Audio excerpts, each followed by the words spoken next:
I was in the States in the automotive industry during the recession, and there was kind of a built up, like a progression, of just kind of things kind of going sideways, or, people not coming in. It was a slow progression. This was just a switch. So let's start with that, because I think that's what everybody wants to talk about, is kind of the now. And then of course I want to take majority of the time and really kind of talk about how you guys see things progressing over time and what that new norm is going to look like. But I think it's fair for us to just kind of talk about the now at this given moment. So, Todd B, for yourself, for being the executive director for the TADA, what is kind of the mood, that you're seeing in the industry right now? I think honestly, it changes every 10 minutes. It goes from, moments of frustration to moments of, okay, we think we've got a better understanding of this, to back to, moments of how long is this bloody thing going to go on for?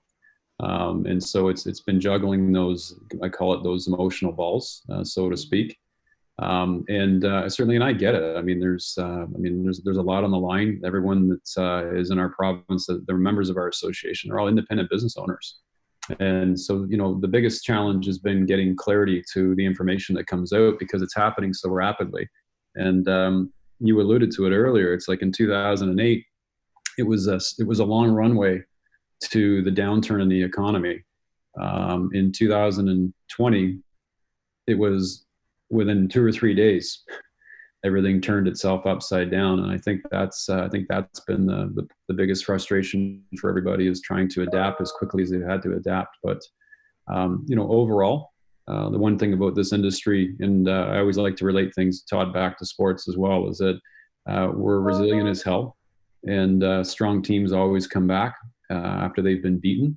And we're not beaten by any stretch. I would say that the industry right now is a little confused in some regards, in terms of like how long this thing goes on for, and what it really means with showrooms being closed and trying to figure out new ways of selling. But in the long run, we'll all be stronger as we get through this. That I do know.